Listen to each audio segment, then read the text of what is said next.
Número 1. Derecho procesal.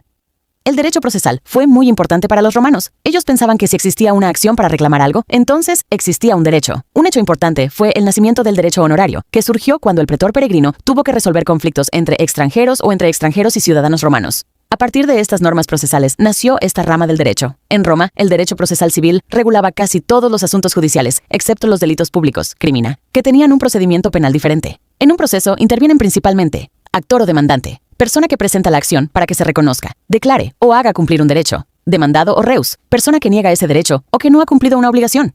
Ambos podían actuar mediante representantes.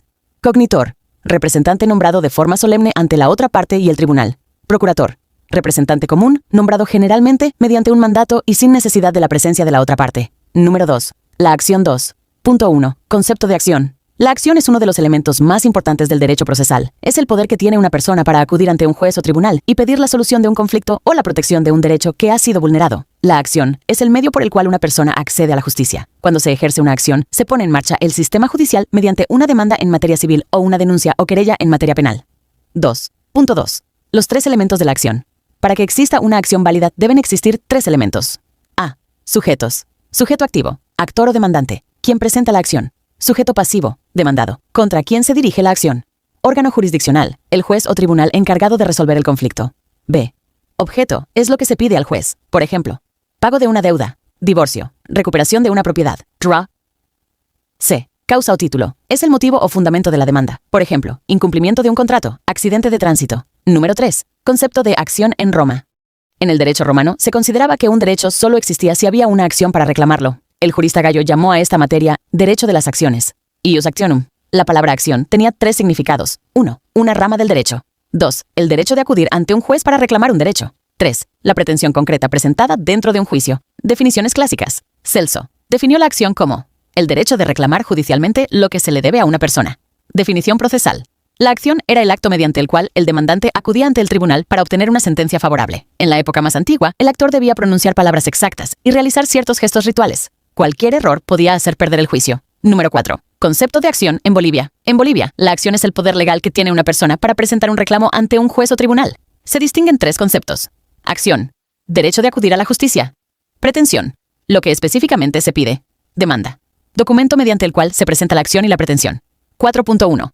Tipos de acción según la materia A. Acción civil. Permite reclamar un derecho o una obligación de carácter civil. B. Acción penal.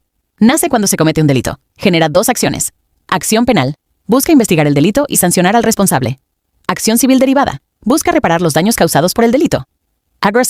C. Acciones de defensa constitucionales. Protegen los derechos fundamentales de las personas. Las principales son acción de libertad. Protege la vida y la libertad personal. Acción de amparo. Constitucional. Protege derechos vulnerados por autoridades o particulares. Acción de protección de privacidad. Protege los datos personales y la intimidad. Acción de inconstitucionalidad. Impugna normas contrarias a la Constitución. Acción de cumplimiento. Obliga a las autoridades a cumplir la ley. Acción popular. Protege intereses colectivos como el medio ambiente, la salud y la seguridad pública. 5. Importancia de la acción para la protección de derechos. Tanto en la experiencia histórica de Roma como en el ordenamiento contemporáneo de Bolivia, la acción constituye la llave de acceso a la justicia y la garantía institucionalizada para la vigencia de los derechos individuales y colectivos. Su trascendencia radica en los siguientes pilares de protección. 5.1. Abolición de la violencia y paz social. En ambos sistemas, la existencia de la acción permite transitar desde la justicia por mano propia, venganza, autotutela, hacia una solución pacífica y heterónoma controlada por el Estado. En Roma, delimitó la seguridad del ciudadano al tipificar canales procesales específicos. En Bolivia, canaliza los conflictos exclusivamente a través de un órgano judicial único y plural. 5.2. Activación de la jurisdicción del Estado. Los tribunales no actúan de oficio en controversias de orden particular. Requieren indispensablemente que el interesado tome la iniciativa mediante el postulado de la acción, postulare actionem. La acción es la facultad que moviliza el poder estatal para la aplicación formal del derecho a casos concretos. 5.3.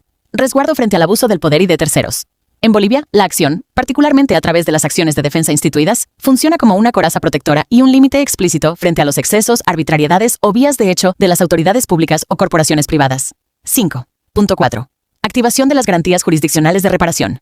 En el modelo constitucional boliviano, la vulneración de los derechos fundamentales activa, por medio de la acción correspondiente, una serie de principios obligatorios, responsabilidad y sanción. Hace responsables directos, civil, penal y administrativamente, a los autores materiales e intelectuales del daño. Artículo 110 de la CPE. Derecho al resarcimiento. concede explícitamente a las víctimas el derecho a la indemnización, reparación y resarcimiento oportuno de daños. Artículo 113 de la CPE. Garantía de tutela judicial efectiva y debido proceso. Obliga a los jueces y tribunales a otorgar amparo oportuno en un marco de justicia pronta, transparente, gratuita y sin dilaciones. Artículo 115 de la CPE. Nulidad de actos coercitivos. Declara nulas de pleno derecho todas las actuaciones, declaraciones u omisiones logradas mediante tortura, coacción o violencia. Artículo 114 de la CPE. Nación. En 6. Concepto de proceso en Roma y Bolivia. En Roma, inicialmente el término proceso, así como el de procedimiento, no existía con la connotación doctrinal de orden científico. En la tradición romana, la materia se denominó originariamente derecho de las acciones, ius actionum. El proceso civil romano se caracterizó por una evolución histórica dirigida a limitar la autotutela en favor de una solución guiada por la autoridad pública. Durante la República y el Principado, el proceso se estructuró de manera bifásica, dividido en dos instancias independientes, ante el magistrado y ante un juez privado, mutando en el imperio absoluto hacia un esquema monofásico dirigido enteramente por un juez que actuaba como funcionario público. En Bolivia, el proceso se entiende como la vía institucionalizada e instrumental a través de la cual los conflictos derivados del incumplimiento de las normas jurídicas se trasladan ante el órgano judicial, único competente para ejercer la jurisdicción, la función pública de aplicar el derecho a casos concretos y ejecutar lo juzgado. El proceso judicial boliviano se sustenta en bases constitucionales estrictas. La potestad de impartir justicia emana del pueblo boliviano y se rige por los principios de independencia, imparcialidad, seguridad jurídica, debido proceso, igualdad de las partes ante el juez y el derecho a la doble instancia o impugnación. 7. Concepto de procedimiento en Roma y Bolivia. Definición general común. Se define técnicamente como el conjunto de normas, formalidades, plazos y secuencias que regulan la actuación formal ante los magistrados y autoridades judiciales, con el objeto de obtener de ellos una resolución o situación favorable cuando se consideran vulnerados los derechos propios. En Roma, el procedimiento poseía una unión íntima y de carácter interno con el derecho privado sustantivo, ius privatum. Los romanos no los separaban de forma sistemática, por lo que conceptos como la actio, acción, y la exceptio, excepción, pertenecían simultáneamente a ambas esferas. Asimismo, se dividía tajantemente según el interés en juego: proceso público, delitos de derecho público o crimina, iniciados por magistrados o cualquier ciudadano en representación de la colectividad y decididos por un órgano estatal, y proceso privado, asuntos civiles iniciados a instancia del demandante y decididos por un juez privado elegido por las partes. En Bolivia, el procedimiento es el mecanismo formal de garantías procesales mediante el cual los jueces y tribunales protegen oportuna y efectivamente a las personas en el ejercicio de sus derechos. Está completamente supeditado a la Constitución, la cual delimita que los procedimientos y la regulación de derechos solo pueden ser establecidos por ley, principio de reserva de ley, garantizando un debido proceso plural, pronto, oportuno, gratuito, transparente y sin dilaciones. 8. Clases de procedimientos en Roma. La evolución histórica y política de Roma dio lugar a 3 sistemas o clases de procedimientos civiles sucesivos. 1. Las acciones de la ley, legis actiones, es el sistema más antiguo, vigente durante la monarquía y parte de la república. Reglamentado fundamentalmente en la ley de las 12 tablas. Se aplicaba exclusivamente a los ciudadanos romanos, quirites, tenía un carácter estrictamente oral y destacaba por una extrema rigidez y formalismo ritual. Era un ordenamiento de juicios privados de carácter bifásico. 2. El procedimiento formulario u ordinario, per fórmulas. Instaurado en la República por la Lex Aebutia y generalizado bajo el mandato de Augusto con la Lex Julia Judiciorum Privatorum, rigió como sistema ordinario hasta el siglo III después de Cristo. Surgió originalmente a través del pretor peregrino para resolver litigios con o entre extranjeros. Sustituyó el formalismo oral por la fórmula escrita, manteniendo el carácter bifásico. 3. El procedimiento extraordinario, cognitio extra ordinem. Sistema característico del derecho posclásico y del imperio absoluto, consolidado a partir del siglo III después de Cristo. Eliminó la división bifásica en favor de un proceso monofásico, guiado por un juez funcionario público, pasando formalmente a formar parte del derecho público. 9. Acciones de ley. Las acciones de la ley constituyen el primer sistema procesal romano. Surgieron sobre bases consuetudinarias anteriores y su reglamentación quedó plasmada en la ley de las 12 tablas. Véase anexo 1. El espíritu de esta delimitación legislativa era otorgar seguridad al ciudadano, poniendo fin a los abusos que presuponía la defensa de los derechos mediante el uso de la fuerza, la autodefensa, la autotutela y la venganza. Fueron aplicables de forma exclusiva a todos los ciudadanos romanos. Gallo las menciona en sus instituciones, aclarando que ya no era el sistema vigente cuando escribió su obra. Se definen como declaraciones solemnes acompañadas de gestos rituales que, por regla general, los particulares debían pronunciar obligatoriamente frente al magistrado para pedir el reconocimiento de un derecho discutido o la ejecución de uno ya reconocido. Las acciones podían ser de carácter real, cuando se afirma la propiedad de una res, o personal, cuando se afirma la existencia de un deber exigible de otro. Se dividían en 3 declarativas y 2 ejecutivas. 9.1. Acciones declarativas. Su fin era dilucidar controversias o aclarar derechos ante el magistrado. En ellas, el particular siempre acudía ante dicha autoridad. Acción de la ley por apuesta. Sacramentum. Era el procedimiento de derecho común, aplicable en cualquier caso donde no hubiera una acción específica prescrita. Tenía las modalidades in personam e in rem. Las partes acudían a los pontífices para recibir las palabras de la declaración solemne. Ante el magistrado, si la acción era real, ambas partes afirmaban ser propietarias de la cosa, simulaban una lucha, y el magistrado les ordenaba realizar una apuesta con carácter de juramento sagrado, sacramentum. El dinero de la parte perdedora se consagraba al culto. La apuesta era de 500 ases si el litigio superaba los 1000, y de 50 ases si era inferior. El poseedor debía dar garantías, praedes litis et vindiciarum, para restituir la cosa y sus frutos si perdía. Acción de la ley por petición de un juez o de un árbitro. Postulatio iudicis. Mencionada en la ley de las 12 tablas para reclamar en 3 supuestos. 1. Cuando existía una promesa solemne, sponsio, de pagar una cantidad de dinero. 2. Para la división de una herencia, actio familiae erciscundae. 3. Para la división de una cosa común, actio comuni dividundo.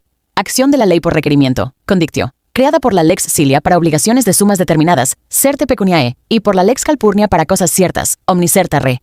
Buscaba un trámite más sencillo. El actor pronunciaba las palabras solemnes exigiendo la deuda. Aio te mihi sextertiorum decem milia dareo portere. Pero a diferencia del apostulatio, aquí no era necesario expresar la causa de la pretensión. Su nombre deriva del plazo, o citación a término, de 30 días que daba el magistrado para volver y elegir formalmente al juez. 9.2. Acciones ejecutivas. Suponían la regulación del ejercicio de la fuerza para hacer efectivos derechos no discutidos. Se ejecutaban ante el juez, excepto una de ellas que prescindía del magistrado. Acción por aprehensión corporal, manus iniectio. Procedimiento de origen antiguo para la ejecución personal. Se aplicaba al deudor condenado, iudicatus o damnatus, o al que reconocía la deuda ante el magistrado, confessus in iure. Se concedían 30 días legales, 10 justi, para liberarse. Si vencía el plazo sin pagar, el acreedor lo llevaba ante el pretor y pronunciaba palabras solemnes, adquiriendo poder físico sobre él, para ejecutar la aprehensión corporal por la cantidad adeudada. Acción por toma de prenda o embargo. Pignoris capio. De origen remoto, su carácter de acción de ley era discutido porque, excepcionalmente, no se hacía ante el pretor, in iure, y casi siempre se realizaba en ausencia del adversario, incluso en días nefastos. Consistía en que el acreedor se apoderaba de los bienes del deudor hasta cobrarse. Su aplicación era limitada a pocos casos fijados por la costumbre o la ley para créditos públicos o sagrados. La ley de las 12 tablas la otorgaba al vendedor de un animal de sacrificio contra el comprador moroso y la ley censoria a los publicanos contra quienes no pagaban impuestos. 10. Procedimiento. Formulario. El procedimiento formulario fue el segundo sistema procesal del derecho romano. Surgió porque el antiguo sistema de las acciones de la ley era muy rígido y solo podía ser utilizado por ciudadanos romanos. Para resolver los conflictos donde participaban extranjeros, el pretor peregrino creó un nuevo procedimiento, más flexible y práctico.